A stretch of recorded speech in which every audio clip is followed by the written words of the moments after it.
Que a graça e a paz do nosso Senhor Jesus Cristo esteja com todos, amém? Passando para desejar um dia de paz, de alegria, cheio do Espírito Santo de Deus. A palavra que vos trago hoje se encontra no livro de Hebreus, capítulo 9, versículo 11, que vai nos dizer assim: Mas vindo Cristo, o sumo sacerdote dos bens futuros, por um maior e mais perfeito tabernáculo, não feito por mãos, isto é, não desta criação, nem por sangue de bodes, de bezerros, mas por seu próprio sangue, entrou uma vez no santuário, havendo efetuado uma eterna redenção.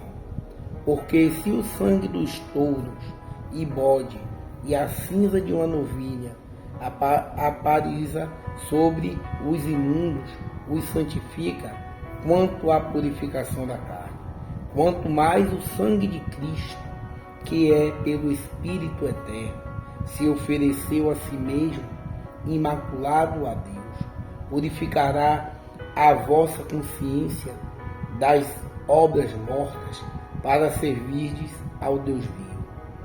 E por isso é mediador de um novo testamento, para que, intervindo a morte para a remissão das transgressões que havia debaixo do primeiro testamento, os chamados recebam a promessa da herança eterna. Porque onde há testamento, necessário é que intervinha a morte do testador. Porque um testamento tem força onde houve morte, ou terá ele algum valor enquanto o testador vive? E quais todas as coisas, segundo a lei, se purifica com sangue, e sem derramamento de sangue não há remissão. Amém, meus irmãos?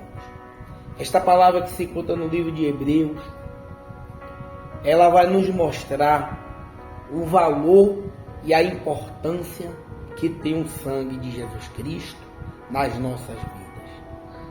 Hebreus vai relatar aqui no capítulo 9 os sacrifícios do santuário por causa de suas imperfeições deviam repetir-se, mas o de Cristo é único porque é perfeito. Naquele tempo, aqueles homens, Moisés, tinha um costume, uma tradição, para que as pessoas fossem perdoadas dos seus pecados. Ali se matava alguns animais e ali sacrificava ali os touros, os bodes, as ovelhas, para que com aquele sangue derramado ali no holocausto, eles fossem purificados dos seus pecados. Mas todas as vezes ele tinha que fazer isso.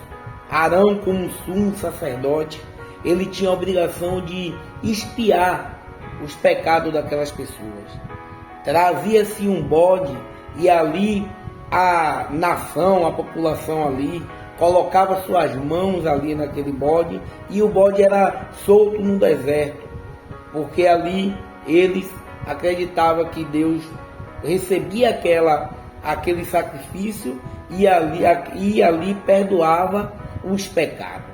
Pois bem, mas no versículo 11 do capítulo 9, tudo está apontando para que mudasse o que aconteceu lá no Velho Testamento. O livro de Hebreus é um livro que não revela quem foi o escritor dele, mas ele fala a história do povo hebreu. Aqui a Bíblia vai dizer: mas vindo Cristo, o sumo sacerdote dos bens futuros, por um maior e mais perfeito tabernáculo, não feito por mãos, isto é, não desta criação. Olha como o versículo 11 vai apontar acerca de Jesus Cristo como o sumo sacerdote, que ele agora dos bens futuros, por maior e mais perfeito tabernáculo, não feito por mãos humanas. Como ali Deus deu a visão a Moisés, E Moisés agora começa a chamar homens para fazer o tabernáculo, para fazer tudo o que ele viu ali naquela visão. Ele foi e estava dizendo para os homens construir. E aqui, Jesus Cristo veio não por vontade humana. Jesus Cristo não foi gerado por vontade humana, mas sim pela vontade do próprio Deus, mas sim por obra do Espírito Santo de Deus. A Bíblia vai dizer que Maria está ali no seu quarto e de repente um anjo aparece para ela e diz que ela era agraciada, e diz que ele se chamava Gabriel e que ela ia ser contemplada pelo um filho, mas que era gerado pelo Espírito Santo, porque ela mesma vai dizer: como pode isso acontecer se eu não conheço homem nenhum? E ele vai dizer que o que ia ser gerado nela era a obra do Espírito. E Jesus Cristo aqui, ele vem como um sumo sacerdote dos bens futuros, por um maior e mais perfeito tabernáculo, não feita por mãos. Ó, como o escritor de Hebreu, a palavra de Deus vai destacar que Jesus Cristo não veio por vontade humana, e sim pela vontade do próprio Deus. E vai destacar que ele é o sumo sacerdote, nem por sangue de bodes e bezerros, mas por seu próprio sangue entrou uma vez no santuário, havendo efetuado uma eterna redenção. Ali aqueles sacerdotes daquele tempo, eles tinham que sempre estar entrando no santuário, para ali levar as ofertas, para que Deus aceitasse, para, como eu falei, ali perdoar os pecados daquele povo. Era uma novilha, era um bode, era um bezerro, era uma pomba, era um boi. E sempre aquele sacerdote, que era Arão, ele tinha que ir sempre ali para levar o sacrifício. Mas aqui a Bíblia vai ser bem categórica, bem assim, em uma narrativa única, em dizer que nem por sangue de bodes e de bezerros, mas por seu próprio sangue entrou uma vez no santuário, havendo efetuado uma eterna redenção. Jesus Cristo, ele veio tirar o pecado do mundo, não oferecendo agora os bodes, não oferecendo agora os touros, não oferecendo agora os animais, mas ele mesmo se fez de sacrifício uma única vez, pelo seu próprio sangue. Olha o que a Bíblia está dizendo: entrou uma vez no santuário, havendo efetuado uma eterna redenção. Ele fez uma redenção. Ele trouxe aquele povo que estava afastado dos caminhos do Senhor para a glória de Deus. Ele redimiu os pecadores e nos lavou com seu precioso sangue. A Bíblia vai nos dizer aqui: Jesus apresenta o sistema ideal na direção do qual os rituais apontavam.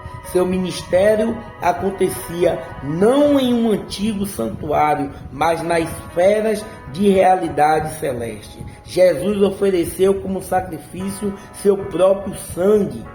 Se o sacrifício de animais podia alcançar purificação cerimonial, quanto mais o sacrifício espiritual de Cristo purificará a alma.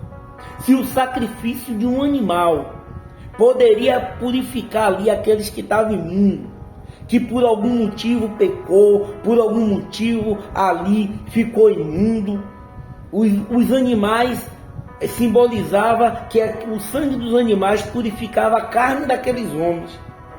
quanto mais o sangue precioso de Jesus Cristo.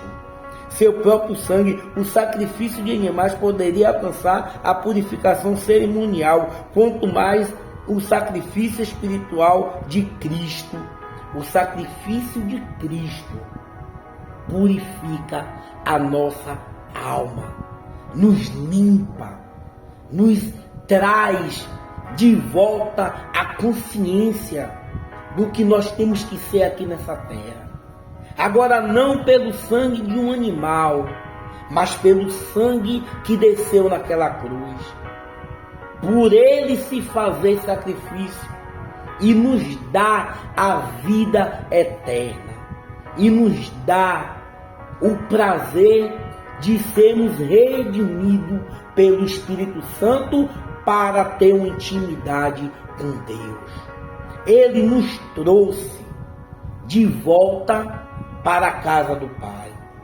O orgulho tirou o homem do jardim, mas o amor de Jesus Cristo trouxe de volta o homem para o jardim celestial.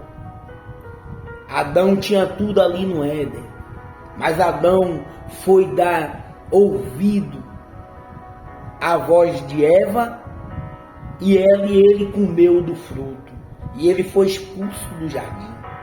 E agora teve que vir um homem santo, puro, que não conheceu pecado, mas se fez de pecado para nos trazer de volta para a casa do Pai, para o seio do Pai, para ter uma intimidade com o Pai. Ele mesmo nos ensina, quando ele falou para os seus discípulos, quando os discípulos pedem, mestre, nos ensine a orar, e ele vai dizer, quando orares assim, entre no seu quarto em secreto e ore assim: Pai nosso que estás no céu, santificado seja o teu nome. Ele começa a ensinar uma oração que leva mais ou menos 60 segundos, mas ele nos dá uma intimidade com Deus, cujo jamais nenhum outro antes de Jesus teve a ousadia de ensinar a chamar Deus de Pai. Nem Abraão, o nosso pai na fé, nem Isaac, nem Jacó, nem os patriarcas, nem Davi, o homem segundo o coração de Deus, nem Samuel, que desde criança ouvia a Deus falar com ele. Ele não teve a ousadia de ensinar alguém, como Jesus Cristo nos ensinou, a chamar Deus de Pai. Por isso que Jesus Cristo veio a este mundo se fazer de sacrifício, para que eu e você podemos ter hoje uma genuína intimidade com o Pai. E a Bíblia continua dizendo: porque se o sangue dos touros e bodes e a cinza de uma novilha espariza sobre os imundos e os santifica quanto à purificação da carne, quanto mais o sangue de Cristo, que pelo Espírito Eterno se ofereceu a si mesmo, imaculado a Deus, purificará a vossa consciência das obras mortas para servirdes ao Deus vivo. Meus irmãos, você que está me ouvindo nesta manhã, olha o que o sangue de Jesus Cristo faz na vida de um vil pecador. Não só agora traz a purificação da carne, como aqueles animais faziam, mas agora ele está dizendo que se ofereceu a si mesmo, imaculado a Deus, para purificará a vossa consciência das obras maus, das obras mortas. O sangue de Jesus Cristo purifica não só o corpo, não, mas o espírito, a vossa alma, a mente, a consciência. De que, meu irmão? a consciência das obras mortas, daquilo que é morto. O sangue de Jesus nos traz a consciência de que agora eu tenho que servir não um Deus feito por mão humana, mas um Deus vivo. O sangue de Jesus Cristo nos dá essa consciência. Quando nós somos purificados, lavados e remidos por este sangue, a gente agora vai ter a consciência de não servir um Deus que foi feito por mão humana, que a própria Bíblia vai dizer: tem olhos, mas não vê, tem ouvido, mas não ouve, tem nariz, mas não cheira, tem mão, mas não apalpa, tem pés, mas não anda, tem boca, mas não fala, e nenhum som sai da sua garganta. Seja semelhante o que fazem e os que adoram. Mas agora o sangue de Jesus Cristo traz a nossa consciência que nós temos que servir um Deus vivo, um Deus que tudo pode, um Deus que fala com o povo dele, um Deus que nos amou de uma tal maneira, que nos deu Jesus Cristo, para que nos deu o Senhor, para que todos que nele crê não pereça, não morra, mas tenha a vida eterna. Este é o Deus que nós temos que servir. Este é o Deus que eu sirvo. Um Deus vivo, que peleja por nós, que guerreia por nós, que abre o mar para o povo dele passar, que entra na fornalha para livrar aqueles que não se curvam diante da estalta. Esse é o Deus que nos dá mais do que nós merecemos. O sangue de Jesus Cristo tem poder para nos purificar a nossa consciência, para que a gente agora não viva mais uma vida morta, mas que a gente viva agora servindo a um Deus maravilhoso, um Deus vivo. E por isso é mediador de um novo testamento, para que, intervindo a morte, para a remissão das transgressões que havia debaixo do primeiro testamento, os chamados recebam a promessa da herança eterna. Agora ele fala de testamento. Agora ele vai dizer, é por isso que ele é o mediador. O que é uma pessoa mediadora? É aquela pessoa que, quando vê um problema, ela faz de tudo para resolver. Ela dá conselho a um, dá conselho a outro, manda que veja os seus conceitos, que tenha calma, que tenha paciência. Um mediador, um apaziguador. Jesus Cristo, ele é esse mediador de um novo testamento. Não agora de viver purificando a carne com o sangue dos animais, mas agora ele é o mediador entre o homem e Deus, para agora nos dar uma herança.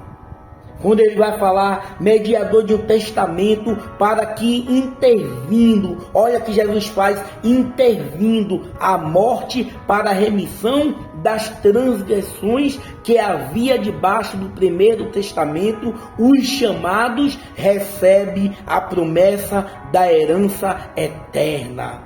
O destaque deste versículo 15, ele é o mediador intervindo entre a morte, agora para aqueles que é chamado. Quando Jesus Cristo vai dizer lá em João 15,16, não foste vós que me chamou, que me escolheu, mas eu que escolhi a vós, para que dê fruto e fruto duradouros. Agora aqui ele está dizendo, os chamados, aquele que ele escolheu, aqueles que agora não vivem mais adorando a um Deus morto, aquele que não vive mais atrás de remissão da sua própria carne. Agora é o chamado para viver. Ele está nos convidando para nos dar uma herança. E que não gosta de receber herança. Não uma herança terrena, que ali alguém morre e deixa um testamento, e deixa uma casa, e deixa um carro, e deixa uma moto. Vai ficar tudo aqui. É bom? É. Mas essa herança que a Bíblia está dizendo é uma herança eterna, que é uma vida com abundância, é uma vida no seio do Pai, é uma vida lá na eternidade. Ele fala aqui, para a remissão das transgressões que havia debaixo do primeiro testamento. Olha, o primeiro testamento, ele nos redimiu, ele é um mediador. Os chamados receba a promessa. Outro destaque aqui, você tem a promessa de Deus na sua vida, meu irmão? Deus fez alguma promessa na sua vida? Pode ter certeza que vai se cumprir. As promessas de Deus vai se cumprir. Porque nem que passe os céus e a terra, mas a palavra dele vai se cumprir. Ainda antes que houvesse dia, eu sou, e ninguém pode escapar da minha mão. Operando eu, quem impedirá? Operando Jesus Cristo, operando Deus, quem impedirá? Vai se cumprir as promessas que Ele tem na sua vida. Creia, acredite. Mas para que isso aconteça na minha e na sua vida, nós temos que botar essas verdades em prática. Deixar o sangue de Jesus Cristo purificar a nossa consciência, a nossa alma, a nossa mente. Porque o sangue dele tem poder. E aqui tem uma promessa, a herança eterna para aqueles que são chamados. Seja um desses. Deixa o Espírito Santo de Deus te envolver. Deixa de estar com os pensamentos aqui na terra e pensar nas coisas que vêm do alto. Andar como Ele andou. Jesus Cristo, Ele é o sacrifício que nos redimiu de todos os pecados. Mas a Bíblia continua dizendo, porque onde há testamento, necessário é que intervenha a morte do testador. Ele deixou um testamento, e necessário foi que ele morresse, para que esse testamento fosse lido, para que este livro, né, assim, quando alguém que tem várias posses morre e deixa um testamento, aquele testamento só vai ter valor quando aquela pessoa morrer e o advogado vem e lê o que ele botou ali. E Jesus Cristo, ele teve que morrer, mas ele ressuscitou ao terceiro dia. Mas ele agora está com o testamento na mão, o livro da vida. E este livro está escrito o meu nome e o seu, com a tinta que ninguém pode apagar. Borracha não apaga. Não foi tinta de caneta, mas foi a tinta do sangue de Jesus Cristo. Foi pelo sangue dele que foi escrito o meu nome e o seu no livro da vida. E só tem uma pessoa que pode apagar. O diabo não pode apagar. As pessoas que se levantar não podem apagar. As aflições não podem apagar. A espada não pode apagar. A fome, a nudez não pode apagar. Só quem pode apagar o seu nome e o meu do livro da vida somos nós mesmos. Quando nós nos desviamos do caminho que é Jesus Cristo. Quando nós não queremos mais renunciar às coisas terrenas, a gente está apagando o nosso nome do livro da vida. E por isso que aqui está dizendo, porque onde há testamento, necessário é que intervinha a morte do testador. Porque um testamento tem força onde houve morte, ou terá ele algum valor enquanto o testador vive.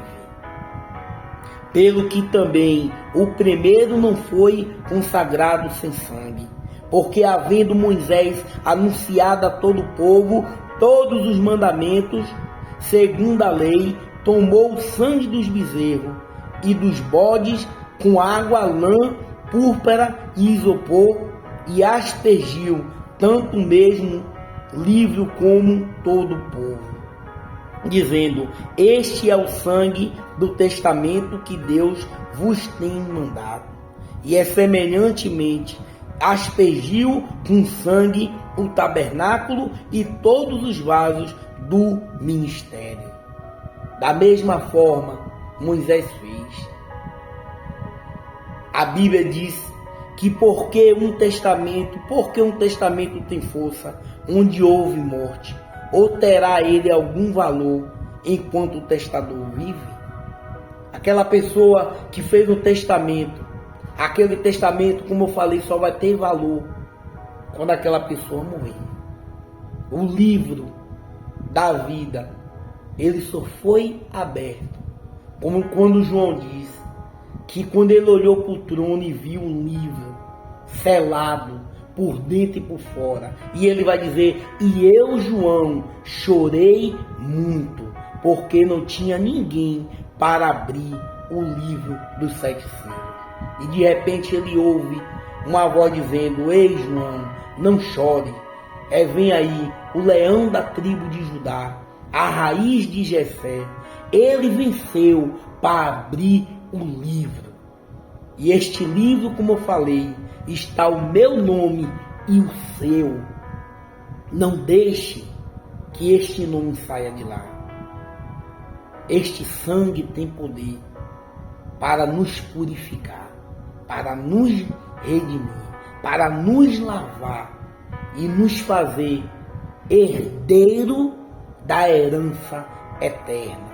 E quase todas as coisas, segundo a lei, se purifica com sangue, e sem derramamento de sangue não há remissão de pecado.